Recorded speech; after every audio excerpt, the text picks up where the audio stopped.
Halo, Assalamualaikum warahmatullahi wabarakatuh. Nama saya Sabrina Salsabila Putri Wilantara, mahasiswi kedokteran gigi angkatan 2018.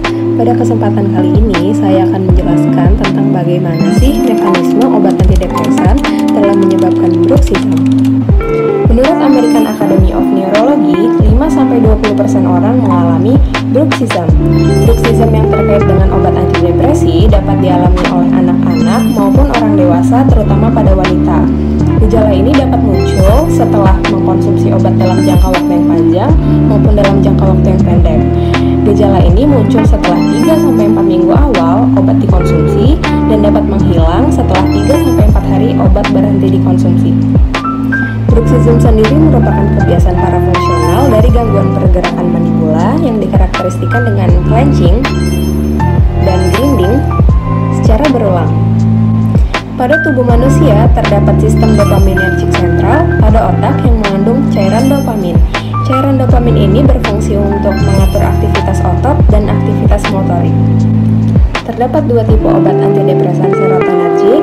Yang pertama ada SSRI atau Selective Serotonin Reuptake Inhibitor, dan yang kedua ada SNRI atau Serotonin Norepinephrine Reuptake Inhibitor.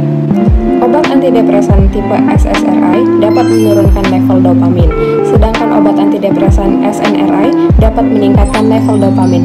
Nah, apabila level dopamin pada otak terganggu, maka akan menyebabkan pergerakan otot yang tak diinginkan. Apabila seseorang mengkonsumsi obat antidepresan, maka akan terjadi hiperaktivitas dari area ventral tegmental ke neuron serotonergic pada jalur mesokortikal. Kemudian terjadi defisit dopaminergic akibat hipoaktivitas jalur mesokortikal dari ventral tegmental ke korteks prefrontal menuju otot pengunyahan. Otot pengunyahan mengalami kontraksi sehingga hal inilah yang menyebabkan bruxism. Baiklah, sekian penjelasan dari saya. Semoga bermanfaat. Wassalamualaikum warahmatullahi wabarakatuh.